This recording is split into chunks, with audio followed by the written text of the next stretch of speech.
Bapak Ibu yang dikasihi oleh Tuhan, sebelum kita membaca Alkitab, mari kita berdoa untuk mohon bimbingan Tuhan. Bapa yang di surga, kami hendak membaca firman-Mu Tuhan, mempelajari dan merenungkannya ya Bapa. Berikanlah kami hikmat, bimbingan Tuhan, agar kami dapat memahaminya dan dapat melakukannya di dalam kehidupan kami sehari-hari. Begitu juga kepada hamba-Mu Tuhan, urapi Tuhan hamba, agar hamba dapat menyampaikan kehendak-Mu. Amin. Bapak Ibu, sebelum kita membaca firman Tuhan, mari kita berdiri. Pembacaan firman Tuhan pada malam hari ini diambil dari Keluaran 21 ayat 26 hingga 27. Begini bunyinya. Apabila seseorang memukul mata budaknya laki-laki atau mata budaknya perempuan dan merusakkannya, maka ia harus melepaskan budak itu sebagai orang merdeka, pengganti kerusakan matanya itu. Ayat 27.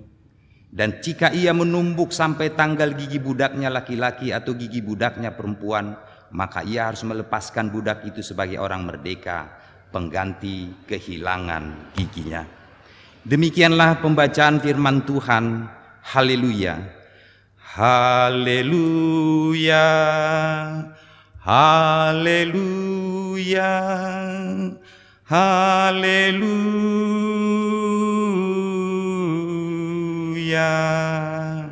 Bapak Ibu, mari kita duduk. Pembacaan firman kita pada malam hari ini, kalau kita baca di SBU kita, Bapak Ibu mengambil judul Melindungi yang Lemah. Dari zaman Perjanjian Lama hingga saat ini, tindakan penindasan terhadap sesama, terutama kepada mereka yang lemah, kelompok yang sangat rentan untuk mengalami eksploitasi dan kekerasan, masih saja terjadi di sekitar kita.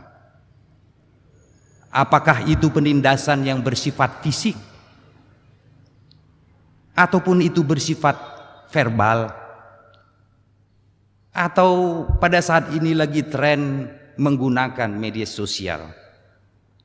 Peristiwa-peristiwa memukul, menendang, menginjak orang lain, mencaci maki, menghina, memfitnah, mengintimidasi orang lain, atau lewat dunia medsos kita melakukan assassination karakter, pembunuhan karakter untuk menjatuhkan dan merendahkan orang lain. Ada beberapa contoh yang dapat mungkin menggugah kita Bapak Ibu. Peristiwa beberapa tenaga kerja Indonesia yang bekerja di luar negeri. Apakah itu di Arab Saudi, Malaysia, Hong Kong, Singapura dan seterusnya. Mereka mengalami tindakan-tindakan mulai dari pelecehan, penyiksaan, ataupun hak-hak mereka diabaikan. Kita mengingat kasus Ardelina, salah satu tenaga kerja Indonesia yang bekerja di Malaysia, yang meninggal dunia karena dianiaya dan tidak diberi makan oleh majikannya. Atau kasus Sulitianingsih yang bekerja di Hong Kong, yang dilecehkan dan disiksa oleh majikannya Bapak Ibu, yang mengakibatkan tulang punggungnya bengkok, tulang hidungnya patah, dan cacat seumur hidup. Peristiwa-peristiwa ini sangat menyedihkan hati kita tentunya, sangat mengusik rasa kemanusiaan kita. Dan ini juga tidak dikehendaki oleh Tuhan. Bahkan jika kita melakukan tindakan-tindakan seperti ini, kita menentang kehendak Tuhan dan merupakan suatu penghinaan kepada Tuhan yang mengajarkan kita untuk mengasihi sesama kita. Ingat Bapak Ibu, hukum yang kedua, kasihilah sesamamu manusia seperti engkau mengasihi dirimu sendiri. Kita beruntung pada malam hari ini Bapak Ibu, karena pembacaan kita akan mengajarkan kita bagaimana kita mesti bersikap dan berperilaku kepada sesama kita, khususnya kepada mereka-mereka yang lemah. Tetapi kalau kita baca secara sepintas kedua ayat ini, ayat 26 dan 27, yang secara umum berkata bahwa jika seorang majikan memukul budaknya, merusak matanya, menanggalkan giginya, hukum yang dia terima, sanksi yang dia terima adalah ia mesti membebaskan budak itu. Kalau kita membaca kedua ayat ini secara sepintas, seolah-olah ini adalah pembolehan untuk melakukan tindakan kekerasan, tindakan menindas orang lain. Tentunya tidak Bapak Ibu. Esensi daripada kedua ayat ini adalah mau mengatakan bagaimana keberpihakan Tuhan, perlindungan Tuhan, concern Tuhan kepada mereka yang lemah, miskin dan tertindas itu. Bapak Ibu yang dikasihi oleh Tuhan,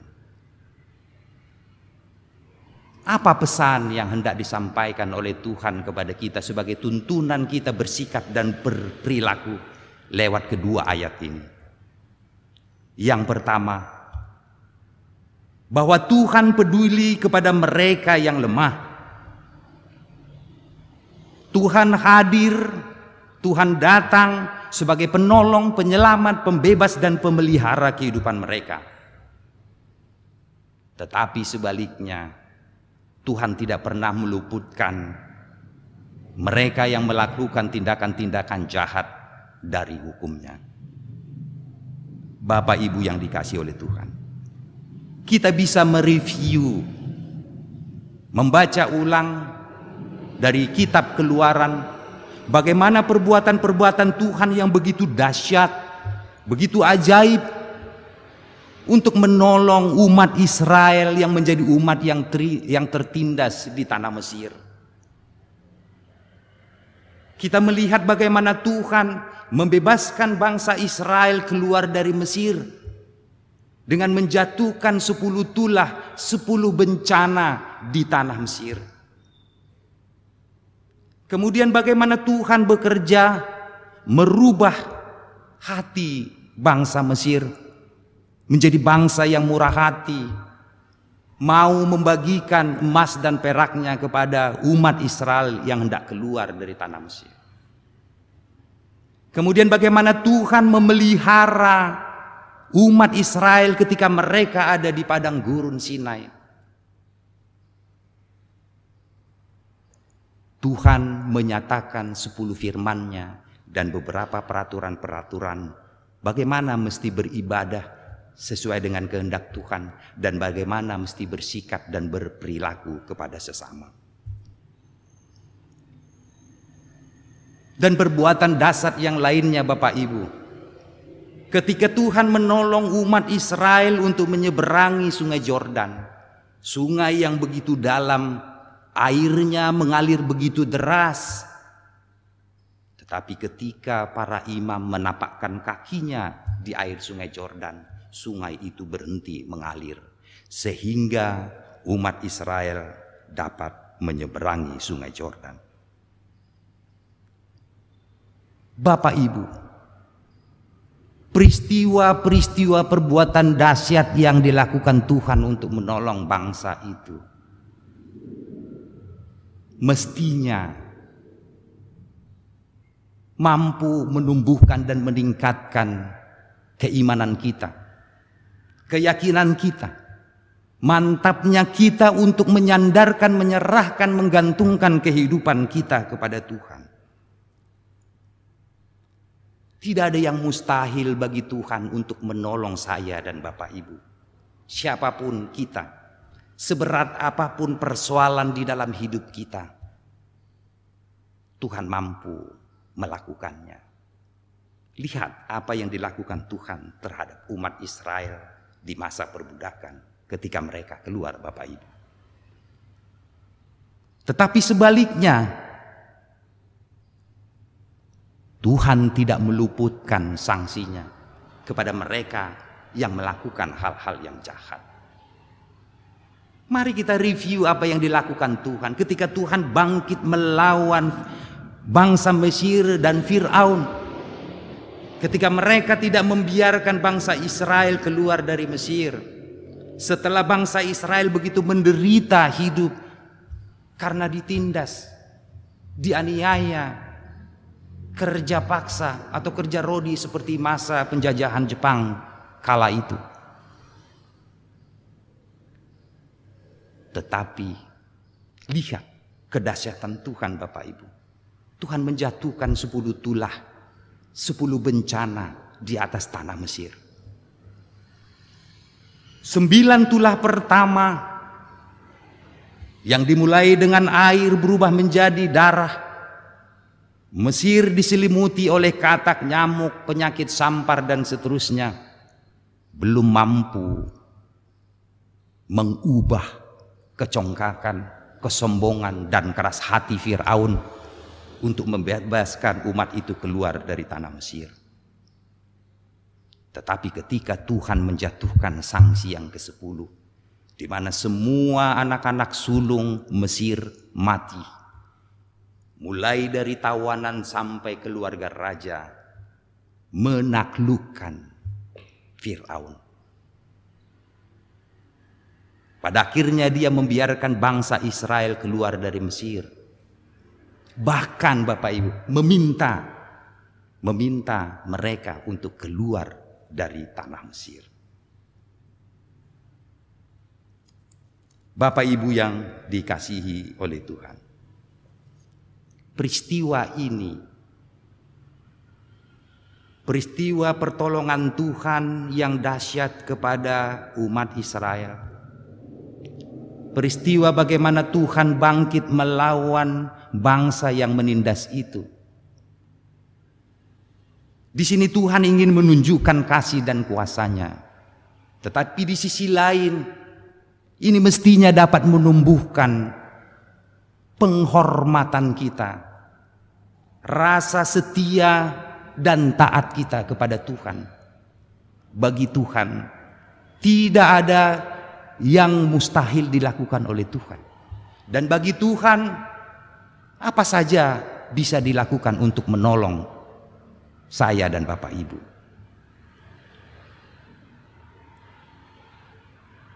Tidak ada yang mampu menghentikan perbuatan-perbuatan baik Tuhan, rencana Tuhan, sekalipun itu dari seorang raja besar seperti Raja Fir'aun. Nah, mari peristiwa apa yang terjadi kepada Mesir dan Fir'aun dapat menumbuhkan penghormatan kita yang lebih kepada Tuhan dan ketaatan kita untuk melakukan kehendak Tuhan. Bapak Ibu yang dikasihi oleh Tuhan, pesan apa sebenarnya yang ingin disampaikan oleh Tuhan kepada kita? Apa yang diinginkan oleh Tuhan?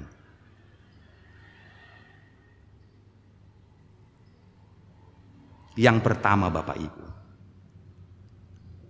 Tuhan melindungi mereka yang lemah.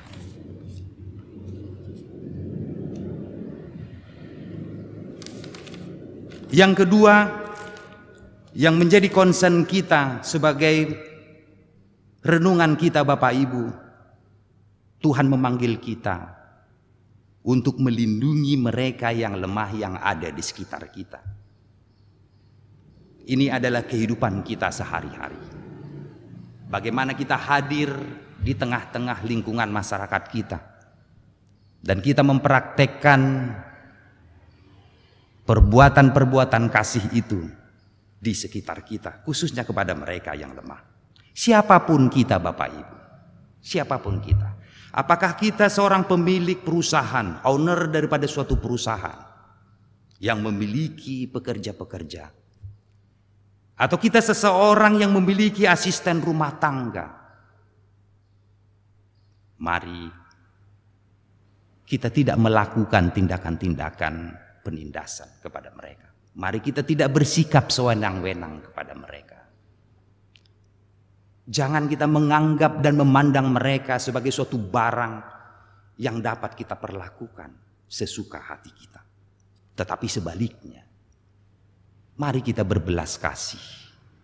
Mari kita bersikap adil kepada mereka. Hak-hak mereka kita beri. Kita menghargai, menghormati mereka. Kita melakukan sesuatu kepada mereka untuk mereka dapat membangun kehidupannya ke arah yang lebih baik. Itulah kehendak Tuhan ketika kita berposisi sebagai majikan daripada orang-orang yang bekerja dengan kita. Bapak Ibu, jika kita berandai-andai, jika kita melakukan kehendak Tuhan ini di dalam kehidupan kita, maka beruntunglah pekerja-pekerja kita, beruntunglah mereka, karena mereka dipimpin, dilindungi, dan diperhatikan oleh kita. Mereka merasa nyaman untuk bekerja dengan kita karena kepedulian dan perhatian kita. Bapak Ibu yang dikasihi oleh Tuhan, begitu juga ketika kita hidup di lingkungan kita, di lingkungan sosial kita. Banyak orang yang membutuhkan pertolongan. Mereka yang miskin, anak yatim, janda, kelompok difabel mereka yang cacat, atau kelompok-kelompok lain yang membutuhkan pertolongan. Atau pada masa ini ketika pandemi COVID-19 melanda dunia, termasuk Indonesia, banyak orang yang mengalami kesulitan ekonomi. Mereka kehilangan pekerjaan, kehilangan mata pencarian. Ini ladang kita, karena kita sudah dipanggil Tuhan untuk melayani mereka, menjadi saluran berkat kepada mereka. Kita mendoakan mereka. Kita melakukan sesuatu kepada mereka sebagai topangan kita, empati kita, kepedulian kita kepada apa yang dirasakan oleh saudara-saudara kita itu, Bapak Ibu. Bapak Ibu yang dikasihi oleh Tuhan, semua kita ingin hidup bahagia. Semua kita ingin hidup diberkati Tuhan, dan ini janji Tuhan. Ketika kita ingin diberkati oleh Tuhan, ketika ingin merasakan hidup bahagia, ketika kita ingin memelihara, Tuhan memelihara kehidupan kita, kita dijauhkan dari celaka dan bencana. Mari kita tidak melakukan tindakan-tindakan penindasan dan kekerasan, baik itu secara fisik, secara verbal, maupun penghinaan, penghujatan, merendahkan orang lain lewat media sosial saat ini. Mari kita menganggap mereka sebagai umat Tuhan, sebagai saudara-saudara kita yang memang wajib, dan ini panggilan Tuhan untuk kita saling menopang. Bapak Ibu yang dikasihi oleh Tuhan, sebagai penutup daripada khotbah kita pada malam hari ini, saya akan membacakan kepada kita semua bagaimana kita mesti bersikap dan berperilaku seperti apa yang dikehendaki oleh Tuhan dari Yesaya 58 ayat 6 sampai 11. Bukan berpuasa yang ku kehendaki, ialah supaya engkau membuka belenggu-belenggu kelaliman dan melepaskan tali-taliku, supaya engkau memerdekakan orang yang teraniaya dan mematahkan setiap kuk, supaya engkau memecah-mecah roti bagi orang yang lapar dan membawa ke rumahmu orang yang miskin yang tidak punya rumah. Dan apabila engkau melihat orang telanjang, supaya engkau memberi dia pakaian dan tidak menyembunyikan diri terhadap saudaramu sendiri. Pada waktu itulah terangmu akan mereka seperti fajar dan lukamu akan pulih dengan segera. Kebenaran menjadi barisan depanmu dan kemuliaan Tuhan barisan belakangmu. Pada waktu itulah engkau akan memanggil dan Tuhan akan menjawab. Engkau akan berteriak minta tolong dan Ia akan berkata, ini aku. Apabila engkau tidak lagi mengenakan kuk kepada sesamamu dan tidak lagi menunjuk-nunjuk orang dengan jari dan memfitnah. Apabila engkau menyerahkan kepada orang lapar apa yang kau inginkan sendiri dan memuaskan hati orang yang tertindas, maka terangmu akan terbit dalam gelap dan kegelapanmu akan seperti rembang tengah hari. Tuhan akan menuntun engkau senantiasa dan akan memuaskan hatimu di tanah yang kering dan akan membaharui kekuatanmu. Engkau akan seperti taman yang diairi dengan baik dan seperti mata air yang tidak pernah mengecewakan. Bapak Ibu, Tuhan telah memanggil kita untuk melindungi sesama kita, terutama mereka yang membutuhkan pertolongan. Ini tidak mudah, Bapak Ibu. Ini butuh komitmen kuat dari kita. Ini juga merupakan suatu tantangan bagi kita. Bagaimana kita hadir menjadi suatu sukacita bagi seliling kita. Semoga Tuhan memberkati kita. Amin.